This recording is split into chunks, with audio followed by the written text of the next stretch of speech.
Hey guys, it's Gala Avery from the Video Archives podcast. While we're shuffling tapes and gearing up for season 2, Quentin and Roger have sent me on a mission all around Los Angeles and beyond to talk with filmmakers, photographers, VHS collectors, and other interesting characters. What are we going to be talking about? Well, that's up for my guests to decide. On the Gala show, guests have 30 minutes to talk about whatever topic they want you to know about. Filmmakers like Josh Miller will tell us how he found his tribe, while writers like Larry Karaszewski will let you know what he considers to be a true LA movie. VHS collectors like Connor Holt make an argument for the genre of pirate movies, while writers like Josh Olson are going to let us in on what he considers to be right-wing cinema. Actors like Percy Hines White will share his love of outsider art, while animators and cartoonist Sierra Nielli will reminisce on his experiences of growing up in a Philly pizza shop and how this time in his life influenced him to pick up a pencil. So, join me every Thursday for a new guest with an entirely new topic. The Gala show premieres October 26th, available wherever you get your podcasts.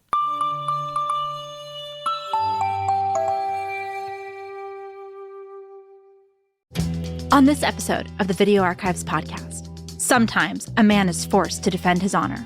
Quentin and Roger defend theirs in Sam Peckinpah's 1971 Straw Dogs. Based on the novel The Siege of Trenchner's Farm, we take a look at our very first magnetic home video box. We start out with an examination of IB Technicolor, Peckinpah's directorial intentions, and where this sits in his filmography. Then, we're on to discussing the film itself, everything from Dustin Hoffman and Susan George's performances to the ugly nature of this movie.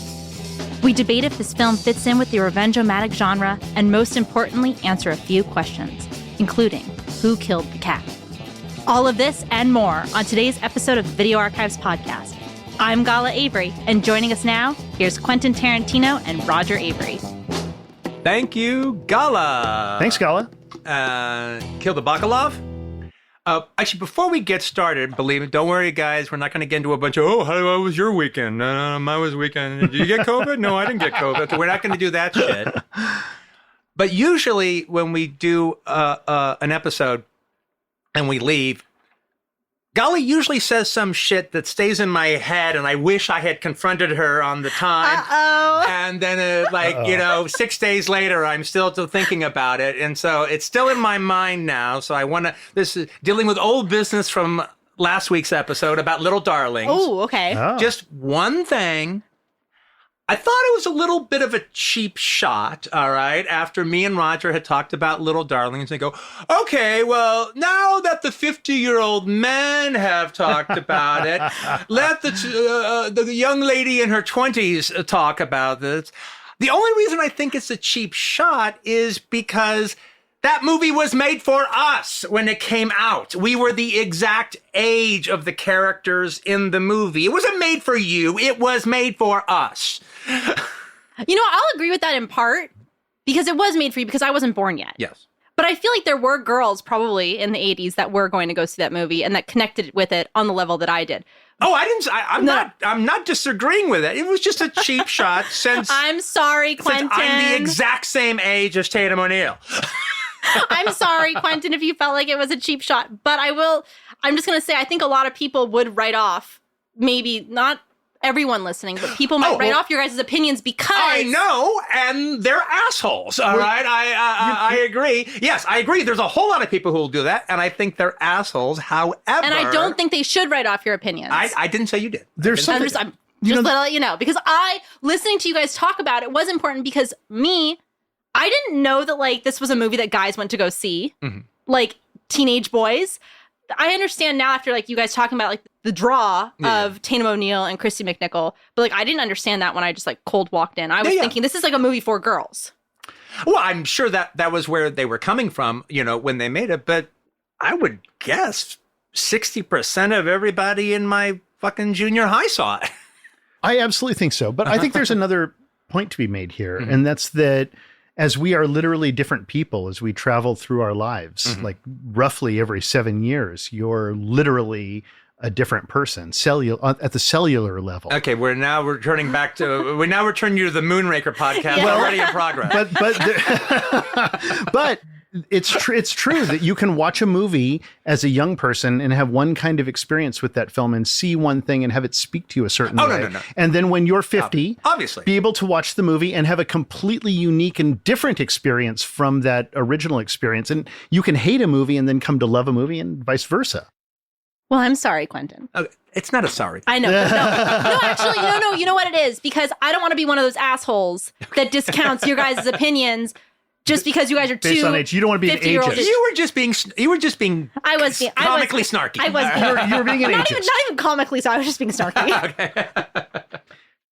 Tonight we have one of our very special episodes where we don't go through 3 movies. We have a very hot potato movie that there is so much to talk about, and that movie is Sam Peckinpah's Straw Dogs from 1971, starring Dustin Hoffman and Susan George. ABC Pictures presents Dustin Hoffman in Sam Peckinpah's Straw Dogs. Most far-out film I've seen this year. Experience. I thought it was a fantastic movie. Very violent. You had to have it in there. I was shocked. It was frightening. I felt hatred because the last part really got to me. Really exhausted, really drained. Horror is an excellent movie.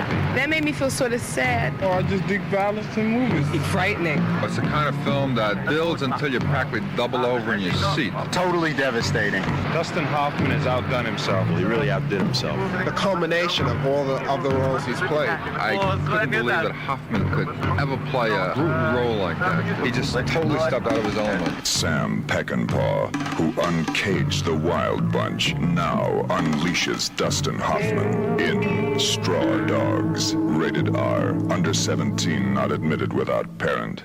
Straw Dogs is playing a 3-night run at the New Beverly Cinema. Get your tickets to see a Sam Peckinpah masterpiece in IB Technicolor on Friday, February 17th, Saturday the 18th, or Sunday the 19th. 7165 Beverly Boulevard, Los Angeles, California, 90036. For more information, visit thenewbev.com. The New Beverly Cinema. He's on film.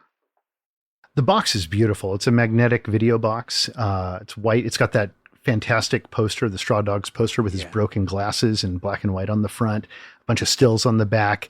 And in the description, right off the bat, in parentheses, and I'm wondering if this is because of the poster itself, the poster design being black and white, it says color. Yeah, right. Yeah, I think you're right. Like they want you to know, hey man, this video's in color. And that's in parentheses, right off the bat, at the top of the sentence, color. David, a quiet young American, moves with his English wife to a seemingly peaceful town in Cornwall. The villagers, disdaining David's reticence, begin a subtle harassment, growing steadily more violent as David continues to avoid confrontation. Ultimately, David is forced into commitment. Ellipses. And then there's a quote at the bottom. Do you want to read the quote? Yeah, it's from Newsweek. It's hard to imagine Sam Peckinpah will ever make a better movie. It flawlessly expresses his belief that manhood requires rites of violence. Release date 1971. And our tape was one of the early tapes at Video Archives, and it is tape number 854, and it could be found under the S's in drama. And before we even get into the movie, I've been waiting so long for us to have a movie by Magnetic Home Video. Yeah, I mean, they are a famous company. Magnetic Home Video was one of the very first commercial video companies. Allied Artists was another one. I mean, they almost created the business. Well, they did. They did. And actually, and they really ended up fucking over, ultimately, 20th Century Fox. Because before there was ever even a thing of selling films on home video, when it was not even a blink in an eye, but it was still kind of existed, Magnetic Home Video went to Fox and said, hey, can we license some of your movies to release on video? Well, no one had ever really heard of that. Why the hell not? So a lot of the first Magnetic Home Videos, it all had a special box. This is not the kind of normal. This is once videos kind of started becoming a little bit more commonplace. Now they put the poster on the box. But all the other Magnetic Home Videos all had this one kind of little look and design inside of that. But they're all Fox movies. So it's like Tora, Patton, The Poseidon Adventure, Dirty Mary, Crazy I mean, Larry. there was literally no home video market. It just, there wasn't one. And, and so truthfully, through magnetic home video, all these Fox movies started coming out. Then people realized that there was this video thing going on. The studios realized that, so they all started their own video lines.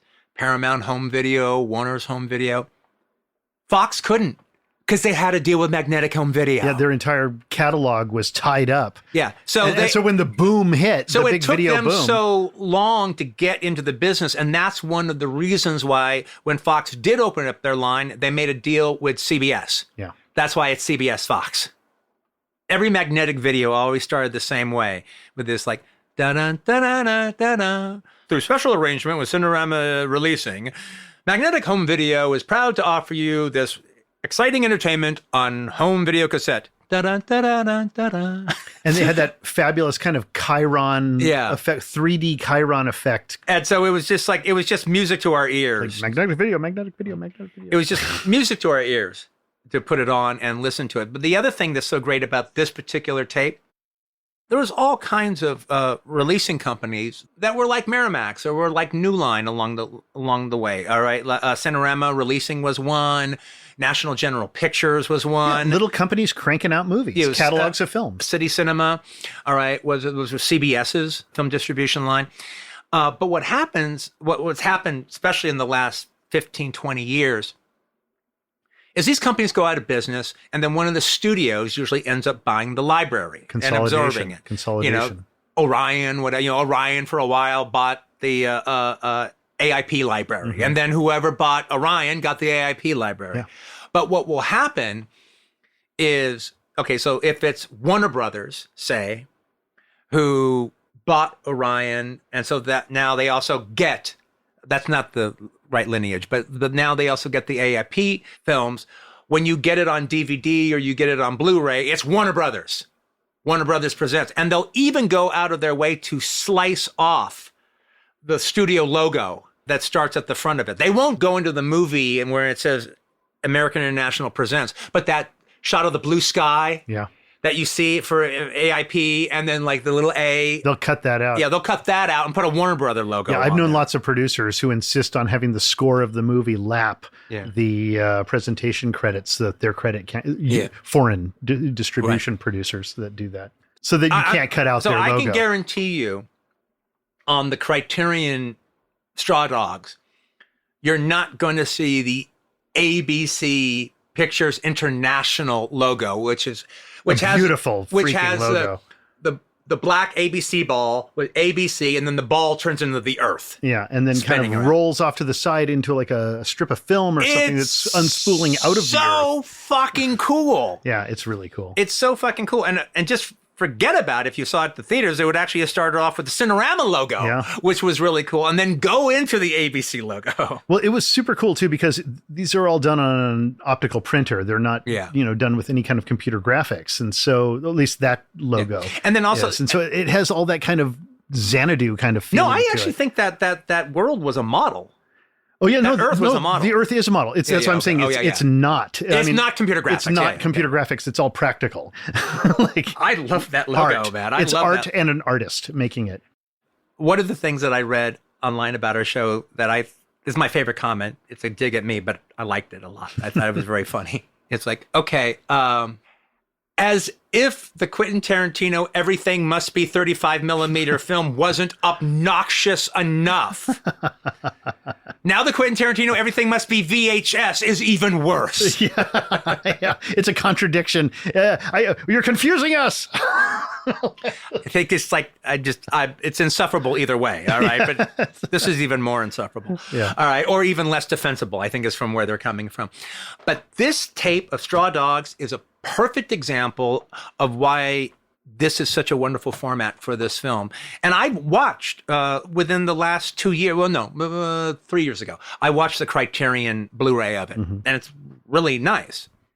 What's special about this Straw Dogs transfer is you can tell it's obviously taken from a print, and we like that. We love it. We can see a little bit of the dust, a little But this, it's obvious it's taken from an IB Technicolor print. Yeah. And that's not the case on these other things. This is actually taken from an IB Technicolor print.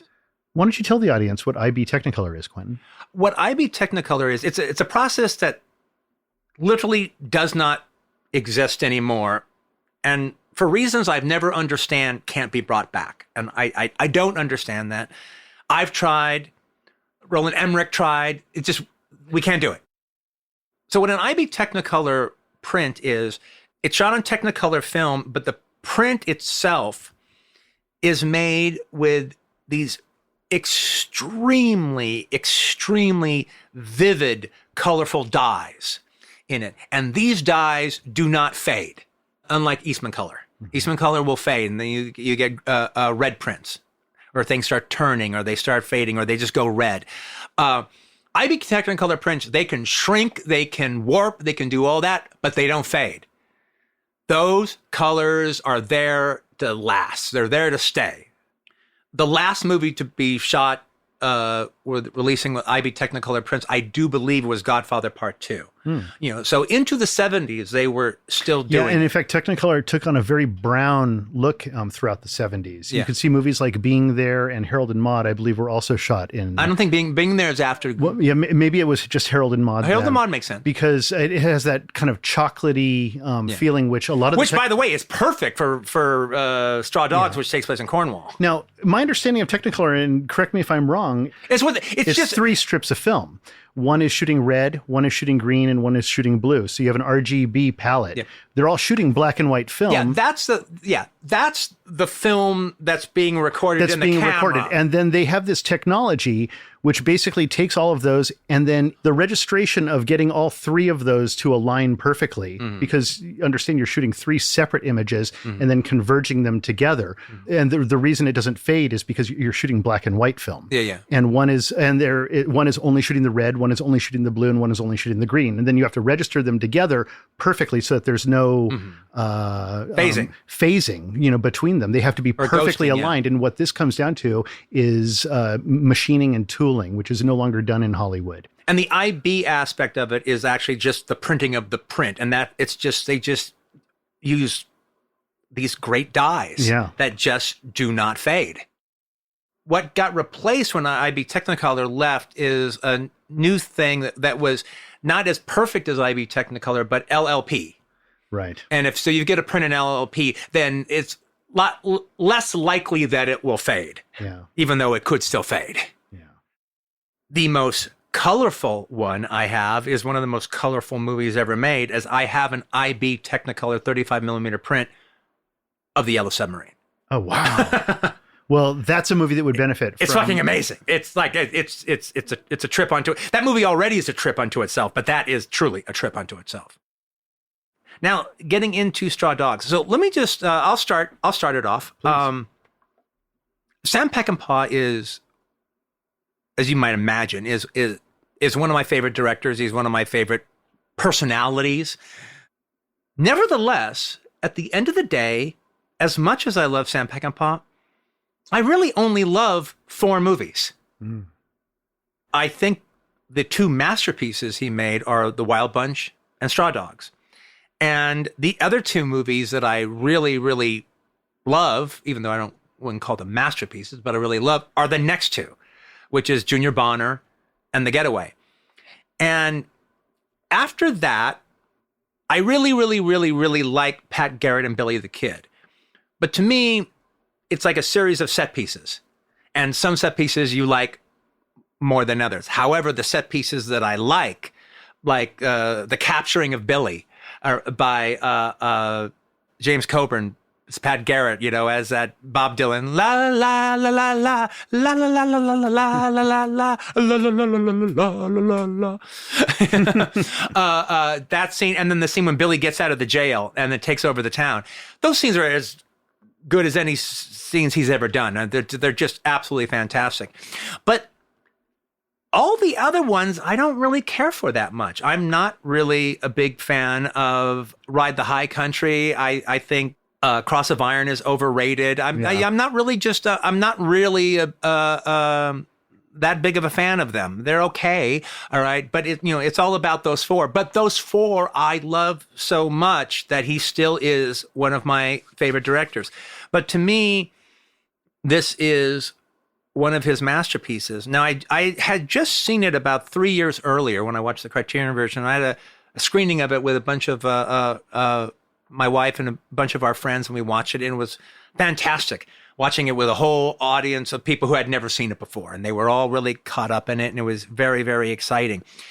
But what was really nice watching the movie now, especially in like a direct comparison to The Wild Bunch, is how truly challenging this movie is. And what I mean by that is something that annoys me about directors who do violent movies is oftentimes when they're called to task on it in an interview and they're put on the hot seat about why they did some of the things that they did. It's been forever that directors would like, well, I want it to be hard. I want it to be grueling. No, it's not meant to be fun. I don't even understand anyone would think that this is entertainment. It's not entertainment. This is supposed to be horrifying, and I'm going to show you the horrifyingness of it. And then they'll come up with all these other excuses for it. And Scorsese did that with Taxi Driver at the time of its release. Peckinpah has said things like that. All the directors said things like that, I think that's a bogus argument when it comes to The Wild Bunch, which is absolutely generally cathartic at the very end. Nothing about Straw Dogs is necessarily enjoyable. It is a rough movie. It is rather horrific. The final retribution at the end isn't, oh, wow, this is cool. Dustin Hoffman's fighting against them. No, it's just ugly. And it's just grueling. And it's just really, really to be honest, rough. I was really profoundly disturbed by his emotional violence against her constantly. Like, that was hard to get through. Okay, well, and it's persistent. Okay, well, so in the movie, Dustin Hoffman plays a guy named David who's obviously a New York intellectual, almost pointedly a Jewish New York intellectual, who's a mathematician who gets hired to write some sort of a mathematic textbook or something. Yeah. And he's given money to go away to go and write this. And so he's just married this beautiful young English lass, Susan George, playing a character named Amy. And so through situations that we never are privy to, they decide to go to her hometown in Cornwall, England, to get a little cottage out by, out on the hills, and for him to, lock himself away and work on his figures and write this textbook. And then she's kind of back home where she grew up. Yeah, he wants the quiet so he can work, and and this is where she grew up. They could go anywhere, but they decided to go to her hometown, and she's a really hot pants looking little sex pot. All right. When she no shows bra. up. It's 1969. Yeah. Or But that's so. when people were wearing. Yeah. That's but not necessarily all the other women in the town. All right. But she's coming from a modern place. For sure not. Yeah. She's coming from even more than London. She's been in America with him. Yeah. I'm going to pull from the book. Mm-hmm. In the same year that man first flew to the moon, and this is 1969, the movie was made in 1971, so this is 1969, and the last American soldier left Vietnam, there were still corners of England where lived men and women who had never traveled more than 15 miles from their own homes. They had spent all their lives on the same land that had supported their fathers and grandfathers and great-grandfathers and unknown generations before that. Dando marries its own, was a local saying. In neighboring towns, this was often accompanied by knowing looks and shaking heads. Dando, they said, had married its own for too many years. So it's a little bit like Deliverance there. Yeah. And which is the implication of David Warner's character, who's this kind of local guy. The few outsiders who did buy land within the boundaries of the two parishes might spend a lifetime without hearing these secrets. For some things could not be told to strangers, and a stranger could be any man whose father had not been born in the parish. The outsider might hear hinted references to things he did not understand. He might ask, for instance, why a certain pasture behind the woods, which stood above the village Dando Mana Coram, was called Soldier's Field. He would be told that ancient history, that a soldier was once murdered there. He would not be told that there was one man still in the village who had been in the field the night the soldier's head was hacked from his body by a hedge cutter's billhook. He would not be told that there were men and women who could still remember their fathers being out that night, when the soldier came from the barracks at Plymouth and met 12-year-old Mary Tremaine on the road at the Four Ways Cross, and how the men came from the farmhouses and cottages in the Dando Inn when the soldier, a deserter, a man of some strength who had crossed the moor on foot, was caught. Only the men who were there could tell what was in their minds as they slew the soldier, each man taking his turn with the billhook so that all would have taken part. The men of Dando, as the area of the two parishes was usually known, had been apart for 1,000 years and more. And when the outside world threatened them and their land, they knew the best strength of their own apartness. A family had to guard its own secrets. Mm-hmm. So Peckinpah changes it from where this takes place. And maybe there are Cornish people there in Dando where the book takes place. Mm-hmm. But Peckinpah consciously makes these Cornish people. Mm-hmm. Now, the Cornish people are an ethnic minority. Mm-hmm. They have their own language. They have their own culture. They are completely a separate people. No, it could be like the Welsh people or, Celtic. Or, sure. And it was the Cornish Americans who built all the great bridges and highways and did all the great work on skyscrapers and everything. They were the ones who did all of the super hard labor that no one else would do. And so there's there's this guy who's sort of like the ringleader of, the local pub hanging out rabble, all right, that live in this town, and they all grew up with her. Mm-hmm. So so the lead guy sees she's back in town, and oh, hi, how you doing? You even remember me? Yeah, of course I remember you. Then when the husband's away, he goes, yeah, there was a time that, yeah, that time's over. That time's over, pal. Yeah. Like we used to date. Yeah, like yeah. 7 years ago? Yeah. Well, whatever.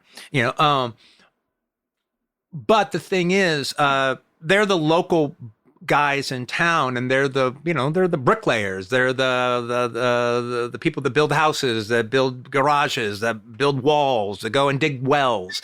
These are the lads that do that. Yeah. And so they need all that stuff done to their house. There's a garage that needs to be built up, and that has a rat problem. They got a rat guy there. His job is catching rats. So these guys are on their property working, and then just little by little, and it's one of the greatest things about the movie is, as opposed to every Revengeamatic I've ever seen before, and almost every Revengeamatic that we've talked about, everything that happens is just a little by little by little. Things are pushed a little too far, a little too farther than that, then a little too farther than that, until they spiral out of control. The rope just keeps tightening and tightening and tightening. And the thing about it is, at first, Dustin Hoffman just seems like a odd duck, to these Cornwall pint swillers. And he is a little intimidated by them to some degree. And they see that, and then they start kind of mocking it a little bit. They think he's a figure of fun. And they think it's funny that this hot pants girl married this little milquetoast. And Susan George is watching all this happen, and she knows these guys. So she knows he doesn't even quite realize that he's appearing like a fool or he's appearing like a dupe to them, but she does. She sees it, and and she's getting contempt for him because he doesn't see it. And so she starts pushing him. Like something goes missing, something happens to their cat, and she goes like, "Go out there, confront them, talk to them about it. You can just say, hey, we're looking for the damn cat. Have you seen him?" Just see their reaction, or just fucking confront them or throw them off the fucking property, be a fucking man. He's wanting to hide inside of his equations and work on his little math thing.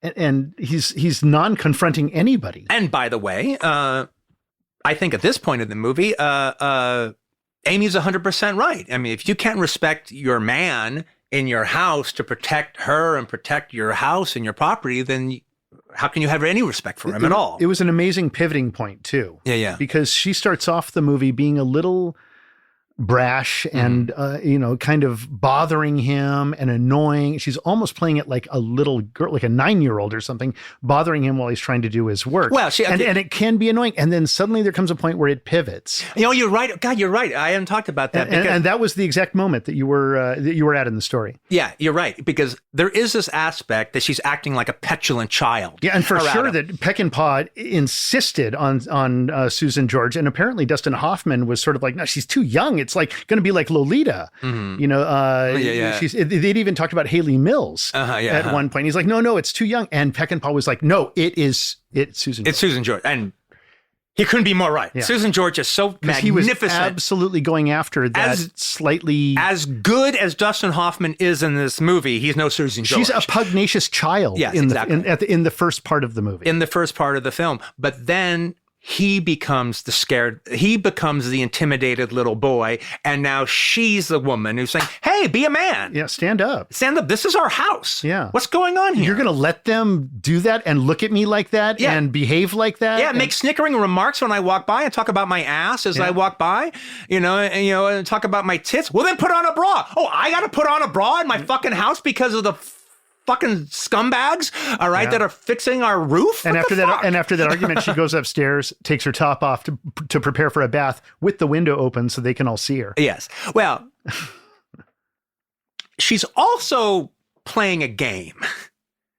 All right, because she is also the game of I want my husband to be a man. The game. Oh, but she also is provoking these guys. Yeah. She is being a coquettish chick who is provoking these guys at the same time. She's playing a game with them, and she helps perpetuate this tension between the two of them. He precipitates it by being meek, and she precipitates it by being randy. Now, am I right in remembering that this was her father's house that they had moved back to? Yes. And so it's actually, he's kind of standing in as a replacement for her father in the first part of the movie. Yeah. And she's behaving like this little girl. Exactly. In the first part of the movie, while he's literally in her father's office, sitting at her father's desk, surrounded by her father's stuff, in her father's house, basically as the replacement to her dead father. And it all leads to, I think, the greatest rape scene in the history of cinema, because unlike other rape scenes, it's a genuine scene. There's so many different levels to it. They invite the husband to go and go hunting with them. And he's like, oh, okay, this is kind of great. They act like they're being friendly with him, and he goes out hunting and whatever. And it's just kind of, they're just making a fool of him. The whole idea is to make a fool out of him.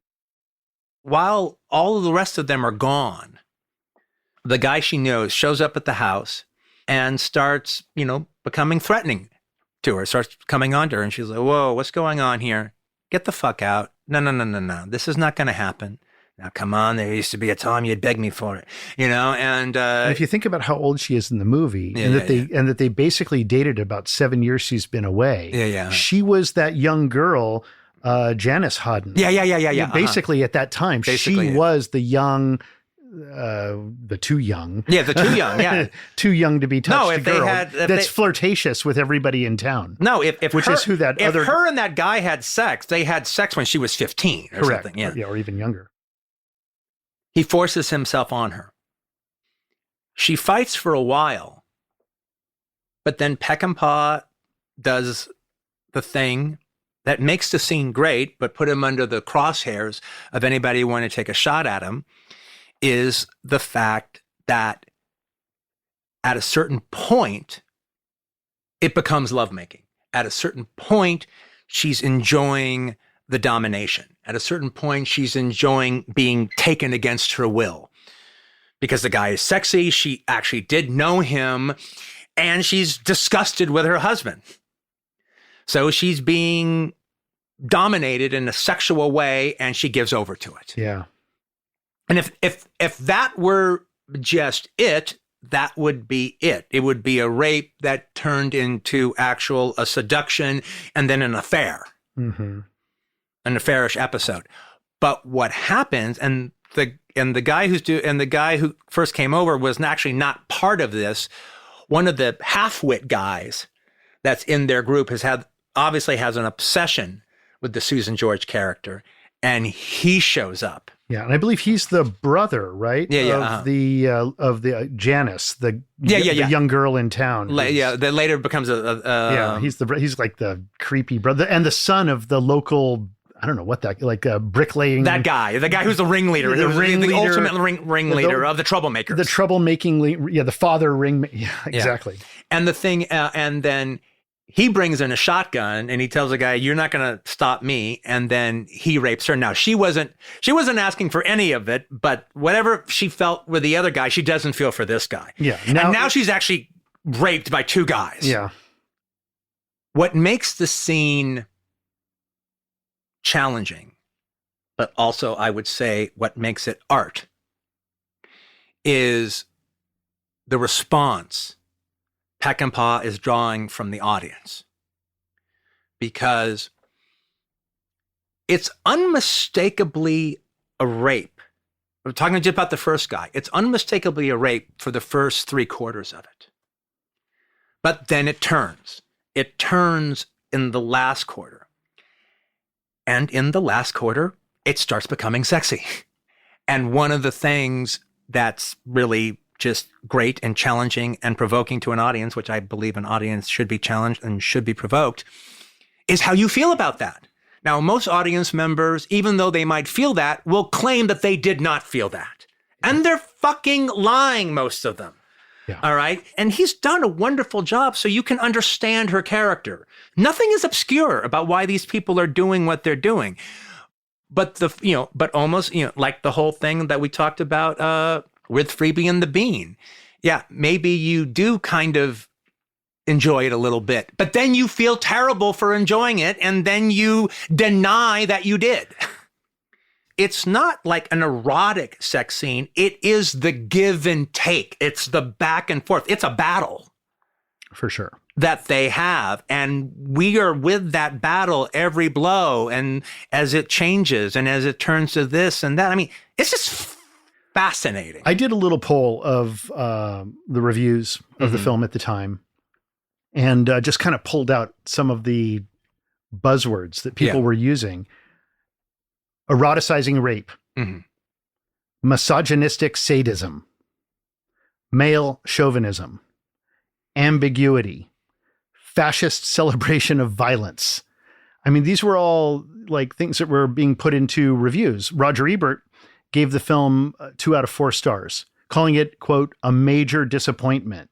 Okay, in the Playboy interview in 1972 with Peckinpah, the guy who's doing the interview, William Murray, gives a breakdown of some of the reviews at the time. Okay, the darker implications of Straw Dogs and the level of violence in the picture provoked contradictory cries from the critics. Writing in Atlantic, David Denby called it a hateful but very exciting movie. The New Yorker's Pauline Kael went further, pronouncing it a fascist work of art. Variety reviles it as an orgy of unparalleled violence and nastiness, ... a bloodbath that defies detailed description. But Times reviewer Jay Cox hailed it as a brilliant feat of movie making, ... The film perhaps is more cynical than realistic. But if this is not the way things are, then it is a measure of Peckinpah's skill that in giving voice to his despair, he came to make this nightmare seem like his own. Yeah. And there it is. Well, and it is his own nightmare. It is his dream. And then you go, and then you add that with a Newsweek quote that I just read. Yeah. So now let me ask a question. Why do you think she doesn't tell David when he comes home? About the rape. Yeah. Because she doesn't tell him. So he never knows that this happened to his wife throughout the whole picture. He never knows that this happened to his wife. So why do you think she didn't tell? Like this is a super tough scene. And as you said, the reason most people were critical of the movie was her sudden embracing. Yeah. Okay, so to me that made perfect sense. There came a point where, look, if she loved this guy once, or she was his girlfriend once, his girlfriend, yeah, she just goes there in also, that moment. He's also, that's a defensive mechanism almost. Yeah. she goes there for that moment. Also, there also is this moment of like, she's now with a man she doesn't respect. And I think it's a situation of why she didn't tell him is because, well, he's just proven himself to be completely ineffectual. What the fuck is he going to do? All right. And actually, if he's ineffectual, then now she has to leave him completely, but also, I think she also feels guilty. I feel she also feels that because she did give in at a certain point, it is that thing. Oh, she was fucking asking for it. I mean, okay, now that is what the critics who didn't like the movie claimed that Peckinpah was thinking, but I think that is what she's thinking. All right, and she also knows that she was waving her sexuality around these ruffians like a red flag to a bull. There's a little bit of Faulkner's Sanctuary in that she's being super flirty with them and everything. But ultimately, I feel like one of the reasons she doesn't say anything to him, I mean, she's been abused by Dustin Hoffman for the entire movie, I feel. Mm-hmm. I feel he is emotionally raping her constantly throughout the film. He's treating her like shit. He's increasing it. He's ramping up his kind of abuse of her throughout the entire film. The more he becomes insecure.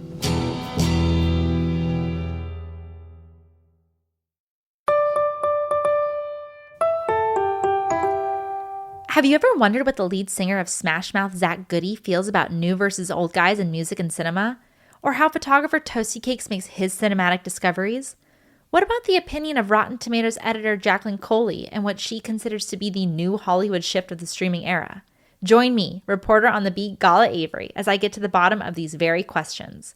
Starting on October 26th, I have a new guest on the mic every week. Yes, every Thursday, hear your favorite filmmakers, photographers, actors, models, and more talk about a topic that is near and dear to their heart that they want you to know about. You'd be surprised at what people are interested in.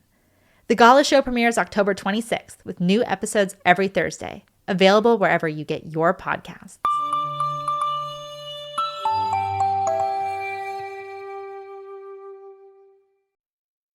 What's funny is, as we were watching this film, and I was projecting myself into the movie, there's only one character, me, Roger Avery, an American, in this movie, and Peckinpah is conscious of this, that the audience has of men has one person to identify in the film, and that's Dustin Hoffman, the mathematical nerd, a milquetoast who feels like a limp dick, non-man, hiding from everything. And by the way, Dustin Hoffman is fantastic in this movie. he is fantastic, and his slight disdain for Susan George, I think you're overstating that, but okay. Well, I don't listen. When she acts like a petulant child, he treats her like a petulant child, and I bet that was easy to do. Yeah. That I agree with. Okay, that I agree with. Now, the David and Amy of Straw Dogs are different than the George and Louise of the Siege at Treacher's Farm. Siege at Treacher's Farm, which is the name of the book. And they have a little description here. In stereo. A single paragraph. George and Louise Magruder had been married for 9 years. Okay, so that already changes everything. Completely changes everything, because Amy and David have just been married, it feels like. Well, I got the impression that they've been married for like a year or something like that. For most of that time, they had lived near Philadelphia in the United States, where he was a senior member of the English department at the University of Philadelphia. They had met at the home of the Wilshires, Maurice Wilshire having married Louise's sister, whom they had met at Cambridge. This sabbatical year had seemed an excellent opportunity to combine two ambitions: her desire to take him to England to show him her country, and his need to find a quiet place where he could write the final draft of his definitive study on Brankshire, the late 18th century diarist. Okay, so he's not a mathematician. Yeah. He's like an English studies guy. Of course, Brankshire was now part of the common transatlantic heritage, and most of the useful papers were safe and secure in America. But it had seemed appropriate that the final version should be written in England. He had been hoping, perhaps childishly, that some of the atmosphere might rub off on him. He felt he knew everything there was to know about Brankshear without understanding a single thing about the man. Okay, that I found to be the most important sentence almost in the entire book, because he's basically writing about someone he doesn't really viscerally understand. Like he will never really know the truth of that guy. He can only know him as an academic. And that would probably strike me to some degree or another, like anybody 10 years younger than me trying to write about Peckinpah. Yeah. Yeah, for sure. They can talk about the surface. They can talk about the tropes. They can talk about the recurring subject, but they don't fucking understand this man, and they never will. Yeah. They do not understand him. If he doesn't have the tools to understand Brankshear, who is his primary interest of study, how the hell is he going to understand those guys, those Cornish dudes outside? Well said. Well said.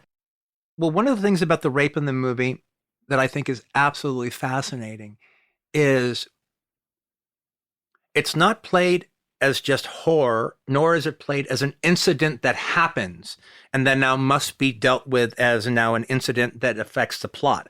Actually, one of the interesting things about it is that since she doesn't tell David what happens between the boys in the movie and David, is still not affected by the rape per se. Everything she does is affected by the rape, but not the scenario where everything else is going. But the point being, though, it's not just an incident and it's not just an act of horror. It's a dance. It's a drama. It's the drama. It's the drama of the story. Like the narrative. The narrative is built into the rape. The drama of the film is built into the rape, and it plays out, and it doesn't have one single conclusion. To me, it was like a pot of boiling water that's coming to a boil, and it is like the lid is hopping off of the pot. It's like it's bubbling on the inside, and it's getting hotter and hotter, and pretty soon you're boiling over, and that's the moment it boils over. Let me read a large section of the Playboy interview. Playboy interviewer, William Murray. But many critics thought Straw Dogs was a work of art, and most of your other movies have been well reviewed. Perhaps it's just that nobody is lukewarm about your work. They hate you or love you. Peckinpah. That's great. Either way, they almost always misunderstand me. To some, Straw Dogs was a work of integrity, but not of major intelligence. To others, it was a work of enormous subtlety and substantial intelligence, but failed on moral grounds. God damn it, Straw Dogs is based on a book called The Siege of Trencher's Farm. It's a lousy book with one good action-adventure sequence in it, the siege itself. He's right. He's right, by the way. Sorry. You get hired to take this bad book and make a picture out of it. You get handed a scriptwriter, David Goodman, and an actor, Dustin Hoffman. You're told to make a picture. You're given a story to do, and you do it the best way you know how, that's all. So what's all this shit about integrity and the picture not being the work of major intelligence? Pauline Kael has called you a passionate and sensual artist in conflict with himself. And she wrote in her review of Straw Dogs that it's the film you've been working your way towards all along. But that's not exactly a compliment. She's horrified by your apparent endorsement of the violence in the film, and she claims you enshrined the temporal imperative and are out to spread the Neanderthal word. Ha ha! More! I love it! She also calls it, quote, the first American film that is a fascist work of art, unquote. Explain, please. He didn't like that. She says the movie acts out the old male fantasy that women respect only brutes and that there is no such thing as rape, that women are all just little beasts begging to be subjugated. Amy, the girl played by Susan George in the picture, is a young, uninformed, bitchy, hot-blooded little girl with a lot going for her, but who hasn't grown up yet. That's the part. It wasn't an attempt to make a statement about women in general, for Christ's sake. But what about the rape scene? Amy is clearly enjoying the experience, isn't she? Are you saying, as Kael implies, that that's what women are for? To be used and enjoyed? Well, Pauline, I trust that's part of it. But I'm not putting down all women in that scene. Amy is enjoying the experience, yes. At first. Doesn't Kael know anything about sex? Dominating and being dominated. The fantasy, too, of being taken by force is certainly one way people make love. There's no end to the fantasies of lovemaking, and this is one of them. Sure, Amy's enjoying it. At least with the first hombre who takes her. The second one is a bit more than she bargained for, but that's one of the prices she pays for playing her little game. There's always a price to pay, Doctor. Cale compares you to Norman Mailer and says you're both in the same machismo bag, but the difference is that Mailer worries about it. For you, she thinks it's the be-all and end-all. I like Cale. She's a feisty little gal, and I enjoy drinking with her, which I've done on occasion. But here she's cracking walnuts with her ass. Look, what if they'd given me War and Peace to do instead of Treacherous Farm? I'm reasonably sure I would have made a different picture. But you picked The Siege at Treacherous Farm, didn't you? I didn't pick anything. I've never picked any of my films, except one, The Ballad of Cable Hogue. That's the only one I ever picked. Well, then tell us, how does it work? You're offered a lot of different prizes. I'm out looking for a job. I'm a whore. I go where I'm kicked, but I'm a very good whore. Yeah, he's a good whore. He is. I love this. It's so true. Whatever material you're given to work on, then you proceed to make it your own picture. There's certainly no mistaking the Peckinpah touch. The Peckinpah touch. Read the goddamn book. You'll die gagging in your own vomit.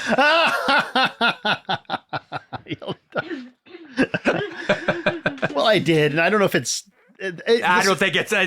Well, what you read is not that bad either. All right, that's it. Just at the beginning of the book, it falls into a lot of observation. You know, look, he was tasked with something, and as I understood, the film he did just before this, Ballad of Cable Hogue, was not successful film. No, but that's his favorite movie. Yeah, of course, it's always that way. Listen, as someone who chose to direct a rape scene in a movie, and thought it would be a good idea to put it at the beginning of the film, I understood the initial responses, that people have to it. No one likes to see that, and the initial response is awful. And when you see a rape, especially when it's shot in a tough way, like in my film, at the beginning of the movie, nobody wants to engage beyond that. They, if you're sensitive and you're not looking to have a challenging experience in a film, you might just check out right then and there. Yeah. Listen, Dustin Hoffman is in very large letters above the title, almost the same size as the title, Dustin Hoffman, Straw Dogs. Susan George is in a box down below. And there's a reason Susan George is in a box. She is so freaking amazing. But this is the movie that made her a star. So she's not in Dustin Hoffman's level when Straw Dogs comes out. She is. Oh, I know. An above the title actress after Straw Dogs. She is the heart of this. She is. From the moment he does a close up of her approaching, walking through the village. Yeah. To the end of the movie, she's so fucking magnificent in this movie. She's just. It's simply, and to think that after this she went to Spain to do Sonny and Jed. Sonny and Jed, yeah. Literally, the trajectory is she does Straw Dogs, probably gets on a plane right afterwards, goes to Spain and does Sonny and Jed. 1 year later, she does Dirty Mary, Crazy Larry, and the very next year she's in Mandingo. And this is, And in between there, she almost replaced Maria Schneider in The Passenger. Oh, really? Yeah. But what I was getting at is here we have Dustin Hoffman and all of his method and all of his, power as an actor. And she comes in and she is not just holding her own. She's stunning throughout the film. I think she's just amazing to watch. You can't take your eyes off her. You just can't take your eye. She's such an exciting presence. And especially when vivid presence. She's such a vivid presence. She's so alive. And especially when the reversal occurs. Yeah. And suddenly she's like the one we're rooting for. But then also Peckinpah, it's like she's a very complicated character. She's wrong. She's right. It's her fault. She's innocent. She asked for it. She's not asking for it. All right. She's all these contradictions, like the way real humans are when you're not breaking them down to archetypes. And Dustin Hoffman is the same way. Oh, well, there's no right or wrong. And even the lead bully boy, all right, he's not just this one thing. It's all a movable feast. Well, not only all the way through to the very, very end. These characters are not archetypes. They grow and they'll do things you don't understand. They'll do things you don't agree with. Well, and so will the film itself. For example, the little Janice, the little local flirt, the 14-year-old girl who's flirting with the mentally deranged or the inbred David Warner character. Everyone in the town knows that this guy is feeble of mind and cannot control himself. But even when we get into the scene where he strangles her, he's just trying to keep her quiet. So everything is a kind of a contradiction. He doesn't necessarily murder her intentionally. It's accidental. No, it's a Lenny of Mice and Men. It's a Mice and Men type situation.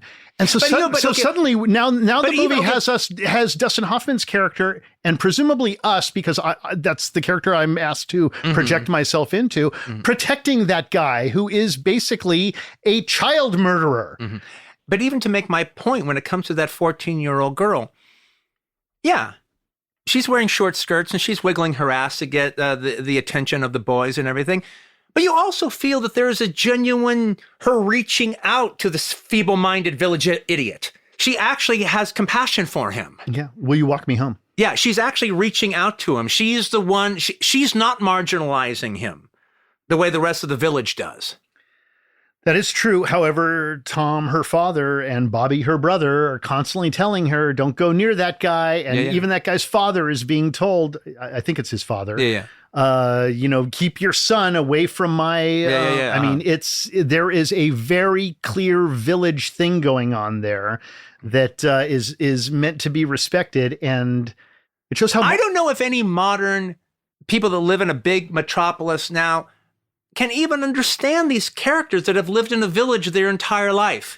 And everybody in this village is the only people they've ever known. And just like you said, they will never go 15 miles outside of that village. Yeah, they literally say here, the neighboring parishes of Dando and Compton Wakeley form such a place. Here, in the same generation that produced men who looked back at Earth from the blackness of outer space, existed Englishmen to whom the 200-mile journey to London was an almost legendary experience, something that might happen once in a lifetime, if at all. And that's who these guys are. I mean, are there any film critics today who even know anybody like that? Who even know anybody like that? That doesn't exist so much anymore. Peckinpah does know people who've only never left their Texas town. Yeah. Or never left their parish. I mean, this was the world of not too long ago, actually. Yeah. I mean, and they're talking about this contradiction in time where we're both on the moon and, we have people who are living like they have, as they were 1,000 years ago. But it all leads up to, and you halfway described it a little bit with the village idiot guy, but I'm not going to go try to a big description of that. But there becomes a siege on the farm where they want to take this village idiot and have and basically tar and feather him, or if not, kill him. The guy's in the house and Dustin Hoffman's looking after him. And so now they're outside. He tells them to leave. And it's really kind of interesting. They're very aggressive with Dustin Hoffman in the house. And they're threatening and they're getting physical. But they're still not villains in a movie yet. They haven't thrown everything away. They keep asking him. And when he says, get out, eventually, as you do if you're in somebody's house and they tell you get the fuck out, they get the fuck out. Now, once they get outside, they're with the Peter Vaughn character, who's the ruffians, who's the old bastard. All right, that is like the ringleader. Like, well, go back in there. Well, you can throw us out. Well, go for it. Yeah, what are you talking about? Threw you out. Yeah, but now they're but now they're all together again, in the front of the house, and now they start talking and they get their blood up again. The thing is, they don't even know yet that they don't even know that the little girl has been murdered. They don't even know that. They don't even know that. So they regroup, they talk themselves into it, and then it starts becoming a thing. And they're throwing rocks through the window, and they're creating terror. And then David finally, Roger's first movie, The Worm Turns. Yeah. All right. The Worm Turns. And it's really interesting. He truly becomes the man he hadn't been through the whole movie because he's defending his house. He's defending his home. He's defending his home. He says, I will not let violence be committed against this house. Yeah, I live in this house. I will not let violence be committed against it. And then all of a sudden, David just shows that, oh, wow, this brainy guy actually has some ingenuity when it comes to this. But one of the things, and I don't want to go through a blow by blow because that'll ruin the film. But the thing that's so, I think, truly fantastic about this ending is, again, they never turn into the giggling goofballs that, go in and rape and murder Charles Bronson's wife and daughter in Death Wish. They're just throwing rocks. And it's one of those weird things where it's like, okay, they escalate the violence a little bit, then something else happens, and then there's an escalation more. Yeah. And then there's a slight more escalation. And it's almost nobody's fault ever. Yeah, exactly. And it's like, okay, the sequence is almost 30 minutes long. And for at least 15 minutes of the sequence, they could all just leave and go. All right. It hasn't escalated out of control. But then at a certain point, it does. And again, accidentally. But now there is no choice. There is no going back. There's no going back for Hoffman, and there's no going back for them. And they all know it. They all know, hey, everybody who's here is here. This is it now. And we've all seen what's happened. Now we've got to clean it up. Now we've got now we've got a conspiracy. Now we've got a group that needs to be protected. And Hoffman is smart enough to know that. And to me, one of the wild things about it is, and how much of a fan I am of cathartic violence. Nothing that happens, except for one moment, nothing that happens in the siege is cathartic. It's all ugly. It's all, it's not movie fun. There's no movie fun violence here. This is where Peckinpah is talking about, I'm not trying to make movie violence fun for the popcorn eaters. His thing. This is the one time where it makes sense. I've got one. Well, there's one when the guy shoots his foot. What I was actually thinking of was the trap. Okay, that's pretty good too. And the trap is also symbolic. But it's not like, yeah. No, it's all right. Well, but you actually laugh when the guy shoots his foot. Well, yeah. That's actually that's the one moment he gives the audience, especially because it's the father, Tom Hodden. But like when he grabs that trap and whacks him in the head with it, and it's like a bear trap or something. It's a man trap. It's for poachers. Oh, it's a poacher trap. Yeah. And they've made this whole thing about all the rats that are loose in the house, and they're even throwing rats into the house. Oh, it's fucking disgusting. In that end, there, one of the most disgusting things in the whole goddamn movie. After they've broken the windows, the Rat Man. The Rat Man is throwing the rats in and there. He's even called the Rat Man at one point. And so there's all this like kind of rat dialogue going on, like rat this, and then finally in the end, Hoffman uses a giant trap. So I have a revival review of Straw Dogs that was in the LA Reader from February 1983, back when Straw Dogs was playing at the New Beverly. And it's from Dave Kerr. And Straw Dogs. Released the same year as Stanley Kubrick's A Clockwork Orange, the Sam Peckinpah film touched off innumerable debates about violence in the movies. But the difference between Kubrick and Peckinpah is a difference between impersonal sadism and an individual morality strongly expressed. Though doubtlessly reactionary, Straw Dogs has the heat of personal commitment and the authority of deep, if bitter, contemplation. It's also movie-making of a high order. Dustin Hoffman's performance as the weak mathematician goaded into violence is still his best. I mean, I take a little umbrage at him saying Clockwork Orange is about impersonal sadism. It's a treatise on the value of choice. I actually understand exactly what he means, and I can actually say people were very quick to I think slag on Kubrick for being impersonal and cold. Well, I still think he's making a strong case because, I mean, if you're talking about the case he's making, I think he's talking about the violent sequences inside of it. And yeah, Peckinpah is wrestling with the morality that Kubrick is not. Kubrick's trying to creep us out.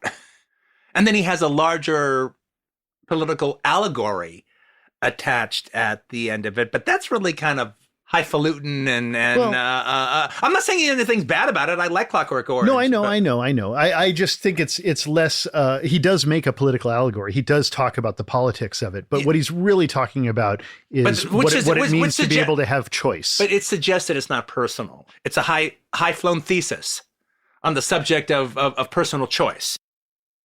One of my negatives about the film, and I would actually include this in a lot of Peckinpah's films, where it's there's some directors that have an alliance with the composer, and their alliance with the composer takes them to new heights, and takes them to heights they could never go to on their own. And those are magnificent marriages, whether it be Hitchcock and Bernard Herrmann, or De Palma and Pino Donaggio, or Leone and Morricone, or Spielberg and Williams. And there's also directors that align themselves with composers that are lesser than. And their work could have been taken to new heights if they hadn't aligned themselves with them. And a big example is George Miller and Brian May. Sure. All right. It's very corny music all through the Mad Max movies, all right, because of him working with Brian May. And there's a few other examples, but I actually feel he balances that with wipes and things. Yeah. But to try to make it. But it's like he needed a real composer. All right. And I do feel that to lesser than that, but I do feel that Jerry Fielding is not a good composer. Or not special in it. He's not special. He's not unique. I'm not familiar with Jerry Fielding's other. Well, he's done all of Peckinpah. He did most of Peckinpah's other than Peckinpah's films. Is he? Well, no, he did Outlaw Joe's. You go through and look at it, and there's not a single score you remember. There's not a single theme you remember. He did a lot of stuff, but none of it memorable. I don't remember a fucking. He did Outlaw Joe's The Whales. I barely remember some trumpet kind of theme in there. All right, but there's nothing where it's enlivened by Jerry Fielding's music. In fact, the only time it really kind of works in the Peckinpah movies is when it's like set in the movie. So there's that great Mexican theme that plays when the guys do their walk, but that's supposed to be happening in the village. Right. And the only music in here that really has any Irish, effect, the Cornish music. No, the bagpipes. Yeah. The bagpipes. That's fantastic, but that's set up as a thing in the film. All right. Yeah. That's terrific. But none of Jerry, and I do feel that Straw Dogs with a score by Morricone or a score by Louis Bacalov or even Francisco De Masi. Oh my God. Yeah. That would have been fucking fantastic. Well, maybe somebody out there can or take some Morricone music and see if they can do a version. Or a Bill Conti. Yeah, Bill Conti would be great. Would have been wonderful.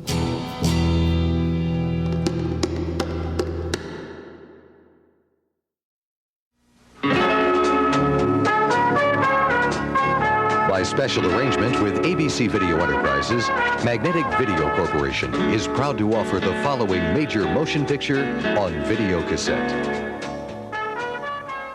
And we're back, and we're joined by Gala Avery. Hey, Quentin. Hey, Roger. Hi there. First, I wanted just to say, okay, he's studying stellar bodies.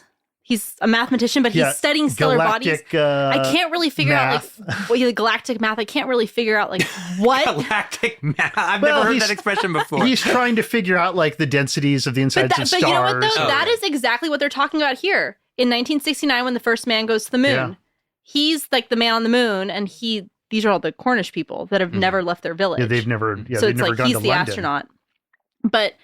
As Roger said, this is based on the novel by Gordon M. Williams, The Siege of Trenchner's Farm. So where does this title Straw Dogs come from? This is weird. When I was doing my research on the movie, I was really surprised to find that it has a Chinese connection. Mm-hmm. And I don't speak Chinese, so I apologize to everyone out there for my terrible pronunciation. But a straw dog, which is a chuguo, is a ceremonial object in ancient China that is used as a substitute for the sacrifice of living dogs. The term chuguo now also means anything that is discarded after the first use. So something that you can just throw away after you use it. Straw dogs it's a Taoist idea. And in chapter 5 of the Taoist text, the Tao Te Ching compares living beings to straw dogs. Heaven and earth are not humane. They regard all things as straw dogs. The sage is not humane. He regards all people as straw dogs. So it's just being basically you're something that can get thrown away. Yeah. So on the cover of the box, it says, "In the face of every coward burns a straw dog." Okay, so who are the straw dogs in this movie? I think it's Susan George. I think that's what they're saying, is that because he's the coward. Yeah, because he, in the face of every coward, you're burns right. A straw he's the dog. Coward, burns a straw dog. Now, I've seen this movie once before. I watched this back in 2014, actually August 16th, so pretty close to when we're recording this. My dad showed it to me because he wanted to depict to me what is a powder keg, like what is a pot boiler? Yeah. What is this movie that like builds and builds and builds and then almost explodes in the end, and you almost don't even see it coming because it's so intense.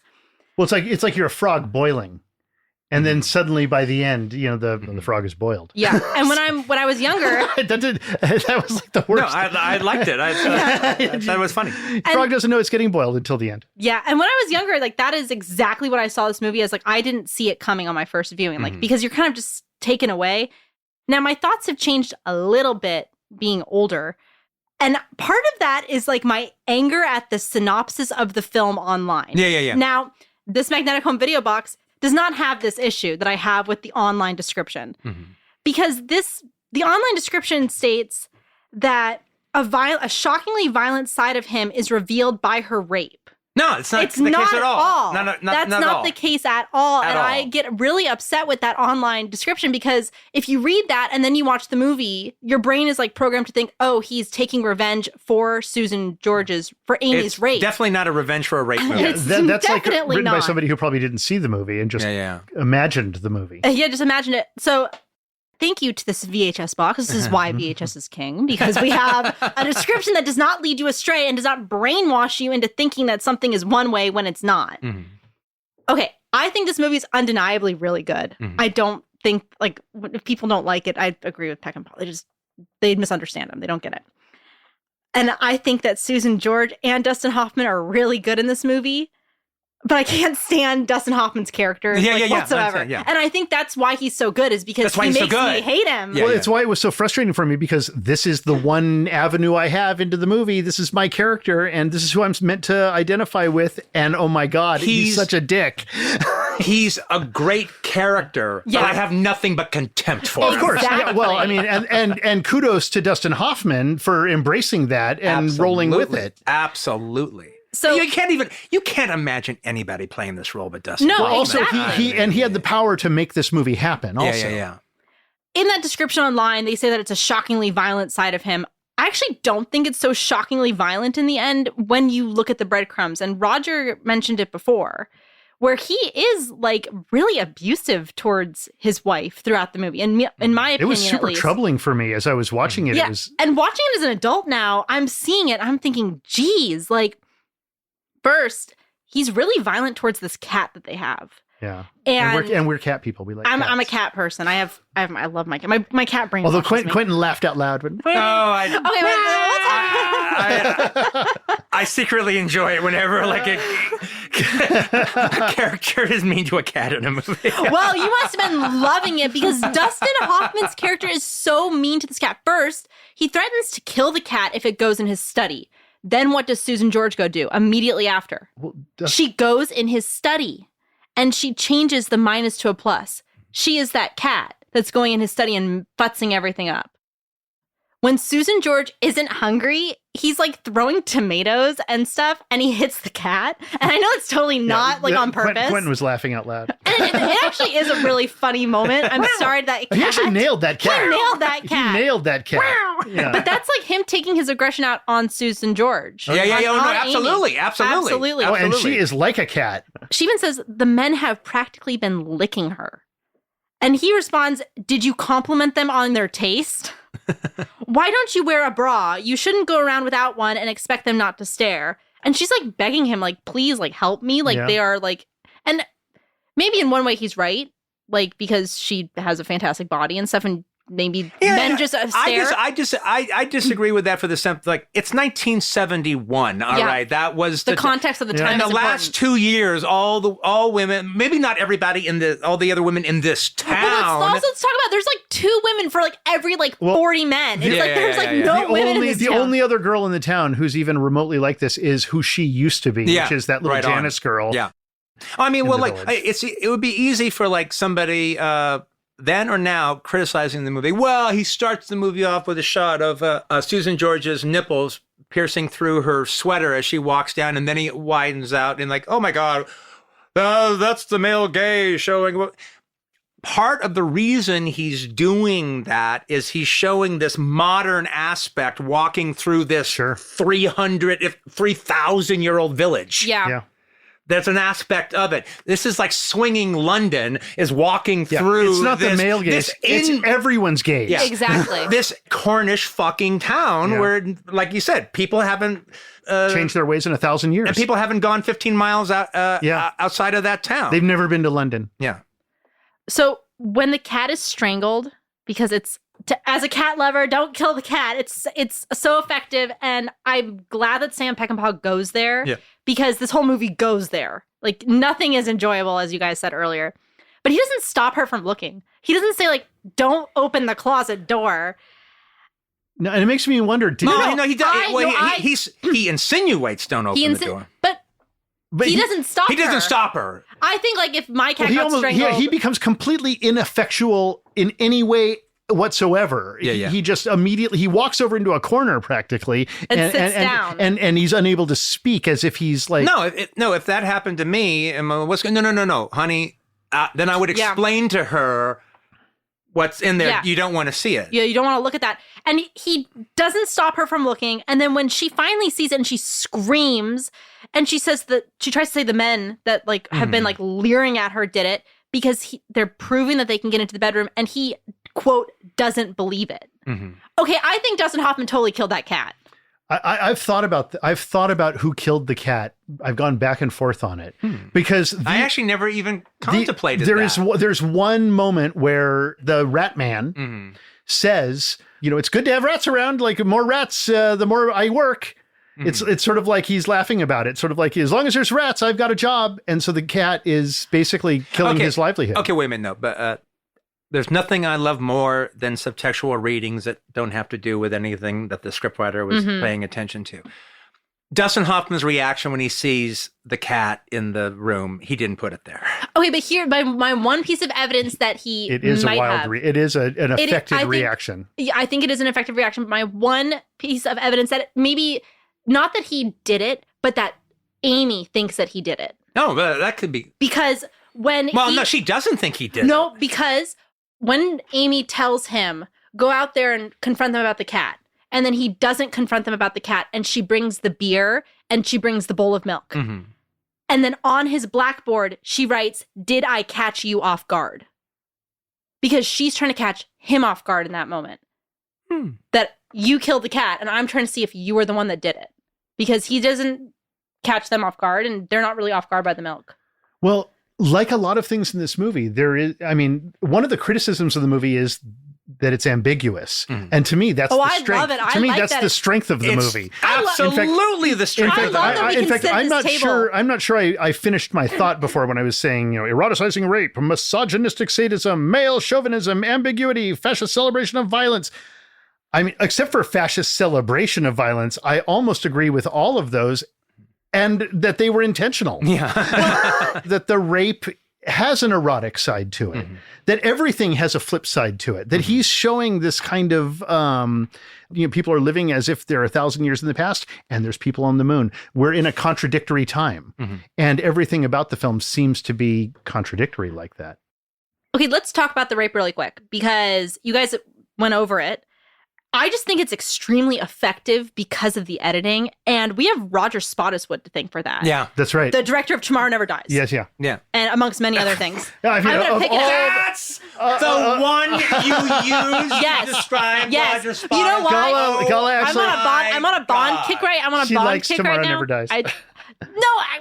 You admit it. But I'm going to pick it. Best of times, baby. Best of times. Wait. You just walked into like a landmine there because one of Quentin's favorite films. You walked into a propeller. My leg is like blown off right now. Like I'm like, but I love his editing. Oh, he's a master. He was a master editor. And the choice of the slow-mo that Peckinpah uses when she gets slapped is so good. Whenever she gets slapped, even when her husband slaps her, later during the siege, they use this slow-mo, and it's so good. Like, it's so effective. Well, and also when they're at that little village gathering in the pub, it's sort of like the church one, the church gathering that they're having, the little celebration they're having, and they start intercutting.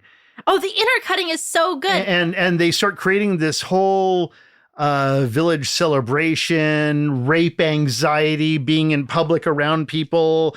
The rape is still fresh in my mind. Like, it's super hardcore effective. Yeah, one of my favorite examples of this in this movie is when Dustin Hoffman finally gets into bed with her after she's been raped, and he kisses her, and then they cut, and she's laying the exact same way that she was laying when she got raped. Mm-hmm. And it's just like, it's like, it makes you think about like her relationship with her husband, her relationship with her ex-boyfriend, her relationship with the second guy that raped her. Now, when you asked earlier, like, why doesn't she tell him? Okay, first off, I think a little bit's answered in the book where it's like, first off, like, your husband. These people don't talk. These people don't talk. And like, she's coming from the place where it's like, your family takes care of your own. And it's like, Dustin Hoffman almost should like recognize that something has happened to her. Yeah. Like, I think she's even bruised on her face, and she's laying there crying. Like, the fact that he doesn't say, what's going on? Like, what's wrong? Are you okay? To any of these signs, it just. No, he relinquishes his role as the man of the house and the protector of his woman in every avenue that's presented to him before the end. Yeah, and she calls him a coward, and he goes, "No, I'm not." And then she says, "I'm a coward." And he says, "No, I'm not." He doesn't care about her and like her feelings whatsoever. He only cares about himself. And I think that's just exemplified during the siege on the house. Mm-hmm. Because his aggression is not revenge on her account, which we've kind of talked about. He learns of her rape when he like ties the guy's hands, like when they break through the window and like the guy's there. And the guy says, "It wasn't me, it was like those two guys." But he doesn't really like register or care. And I think that's kind of okay because, I mean, people are breaking into your house. Like, you can't stop and like think, "Oh, what's going on here?" Yeah. But then when Amy is just like, "Let's give up the guy who tried to strangle her too." Mm-hmm. He says, "I care. This is where I live. This is me. I will not allow violence against this house." See, it's more of the house. But he's already allowed violence against his family and his house because she has been raped. Yes. He just doesn't like recognize it. And you know, and the thing it's is, not about her. It's about the house. Exactly. No, well, that makes sense. No, that makes a lot of sense because the house becomes a metaphor for your manhood. All right. Yeah. And the house becomes even a metaphor for her. The house becomes a metaphor for the family. Protecting the house is protecting the family. However, that house that's been the there. rape would never have happened if he hadn't just shown himself to be an ineffectual dupe. If he had not allowed violence against his house earlier. Yes. It is not his house. It's her house. Neither in the book nor in the movie is this but his house. Okay, but this is a Cornish house made from Cornish turf, built up and it's being fixed up by Cornish guys. It is her house. It's her father's house. It is her house. It's not his house.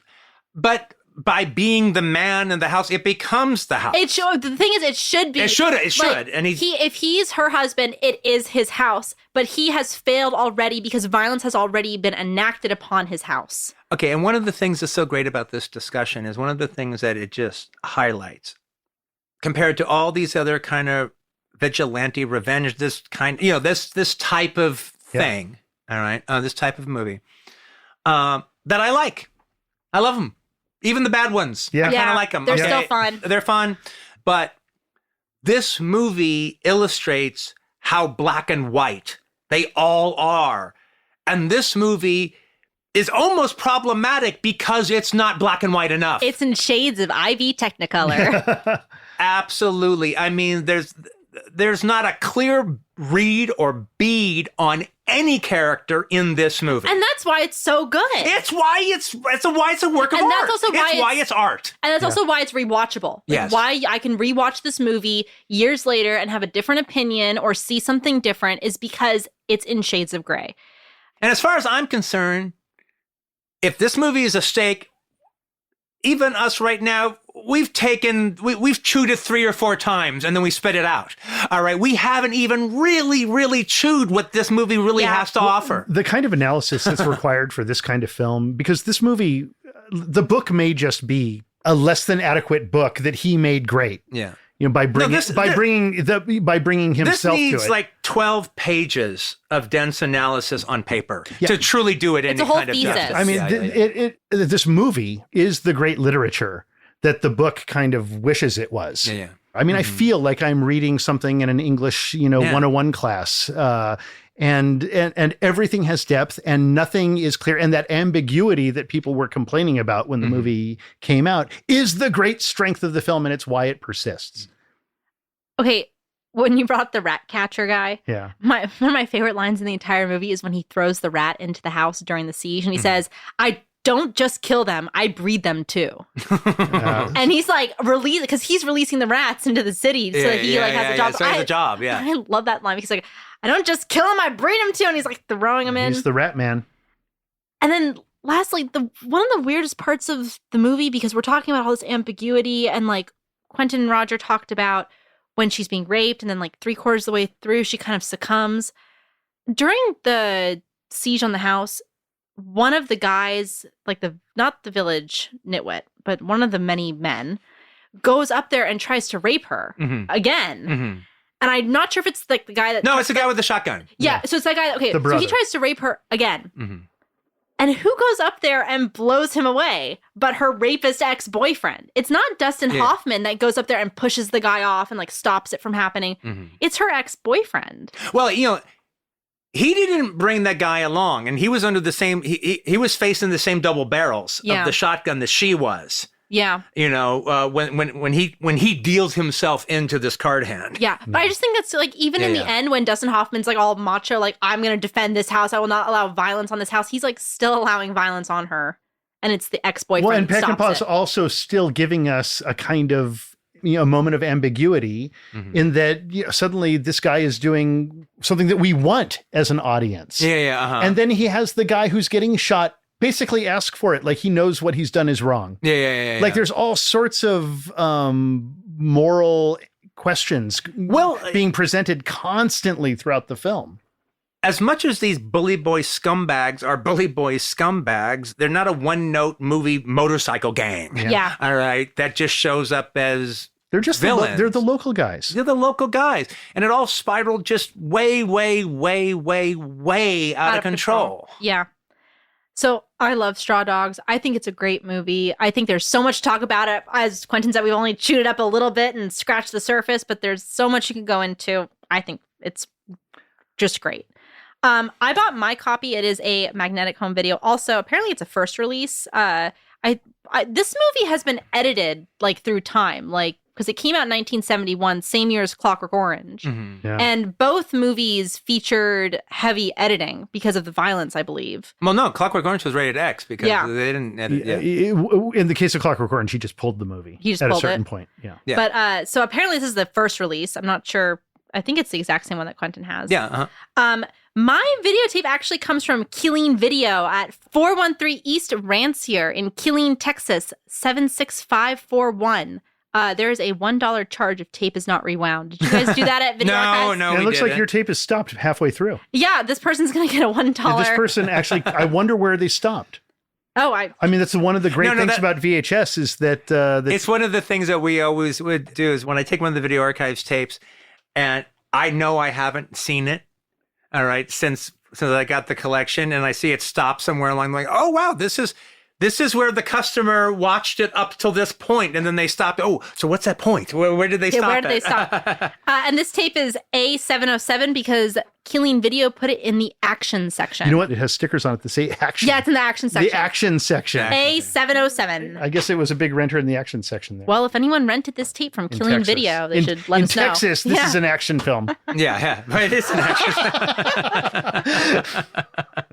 I actually just wanted to say really quick, as we've been talking, I've started thinking, I'm not sure there are any actual villains in the movie other than cowardice, which is the central cause of everything ultimately.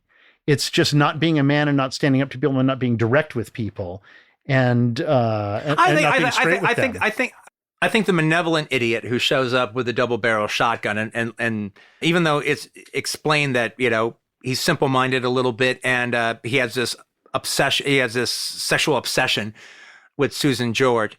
Yeah, I think he's a villain. Well, he and the father are the closest you get in the movie to actual villains. Yeah. And but even the father is just a loudmouth at the end of the day. All right. And he's rightfully concerned. Yes. About that guy who's going around my daughter. No.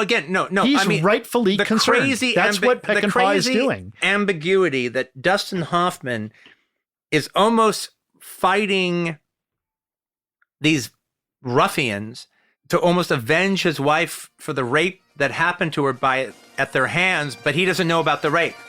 And then the ruffians are trying to get into the house because of their daughter that they don't even know is dead. Yeah. She's only missing. Thanks, guys, for listening to the Video Archives podcast. Thank you, Quentin Tarantino. That's me. And Roger Avery. That's me. I'm Gala Avery signing out, and see you guys next time. See you in 2 weeks. See ya. The Video Archives podcast is hosted by Quentin Tarantino and Roger Avery and produced by Josh Richmond and Gala Avery. Our engineer is Devin Torrey Bryant, and our executive producers are Colin Anderson and Natalie Muellen. Find out more about the show by heading to videoarchivespodcast.com. You can also find us on Twitter at Video Archives and on Instagram at Video Archives Pod.